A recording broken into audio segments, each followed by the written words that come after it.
With the GOP also in control of both houses of Congress. GOP leaders say that they are eager to work with Mr. Trump, despite many of his positions and proposals falling outside the traditional Republican philosophy. Joining me right now, Republican Congressman from Utah, Jason Chaffetz. He is the chairman of the House Oversight and Government Reform Committee, and it is good to have you on the program, sir. Thanks so much for joining us. Good morning. Good morning. So let's talk about what you think you can get done. First off, congratulations. Now the Republicans in control, a sweep here. We've heard a lot about President-elect Trump's tax plan. Is this something you think you can achieve in 2017? And what else do you think will happen in 17? Yeah, we better. Tax reform, the oppressive Obamacare has to be dealt with immediately. There are trade issues. There's certainly issues on the border.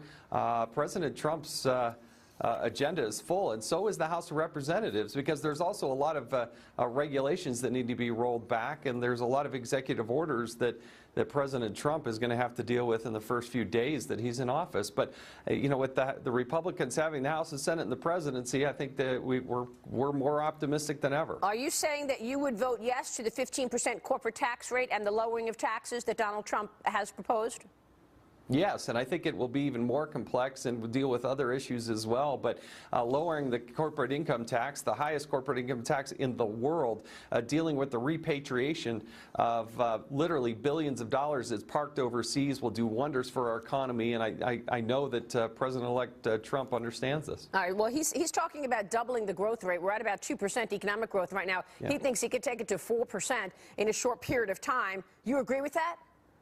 Yeah, that should be the laudable goal that we can get to, and there are some very systemic things that we can do. Corporate income tax rate and the repatriation is literally, I would love to know the analysis of how many billions of dollars are parked overseas that would come back and be injected into this economy. Yeah, Congressman, let me ask you about some of the things that perhaps the two do not agree on, and we know that congressional Republicans have generally been very pro-free trade. You've been the driving force behind trying to get President Obama's Trans-Pacific Partnership passed, for one thing.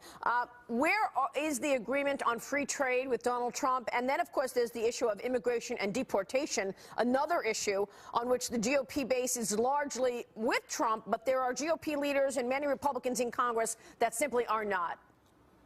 Well, for me personally, I've been actually opposed to TPP. I do believe in free trade, and I think we're going to need to have one-on-one agreements between the United States and, say, New Zealand, and the United States and individual countries. And I think that's where President-elect Trump is coming from as well, that let's deal with these rather than turning over our sovereignty and our direction to some anonymous board that really nobody knows who it is. Let's just deal with this one-on-one and deal with it in each country. I think that's the better, smarter way to go, and something I'd be wholly supportive of. When is $1 trillion on a rebuilding program, this is his infrastructure plan, too much?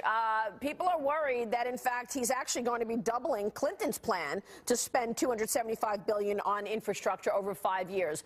Is this too much spending?